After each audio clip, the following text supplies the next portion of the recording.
Mulla on tullut tänään vaihtopetsit ja LPS Lionin pyynnöstä mä teen tästä videon. Mä en hirveän usein tee vaihtopetseistä, kun ne tulee niin videota, mutta ajattelin nyt tällä kertaa, että voisin tehdä. Pahoittelen vielä, jos kuuluu jotakin taustaääniä. Meillä on vieraita ja niin, mutta eiköhän nyt mennä avaamaan toi paketti. Eli tässä on tää kirjekuori, eiköhän vaan avata tää suoraan.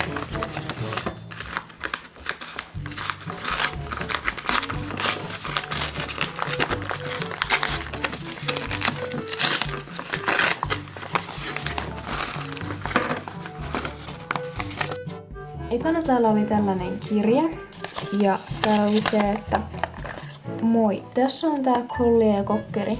Toivottavasti tykkäät niistä ja vaihdetaan toiste. Ootan sitä mökkää innolla. PS, oot paras. Kiitos. Sitten ekstrat, jotka on kääritty kuplamuoviin. Ja täällä on tällainen hattu ja kruunu. Mä tiedän, tähän kukka tai vissiin tulee jonnekin kaulaan tai korvaan tai johonkin. Ja sitten on kaulapanta ja tämmönen blazerin tapainen. Ja sitten on vielä tämmönen yksi rusetti. Sitten ne petsit, mitä sieltä paketista tuli. Ja eka on tää liila kukkasilmäinen kokkeri. Mulla on ollut tää joskus ennenkin ja tää on tosi söpö ja ihana. Kiitos tästä.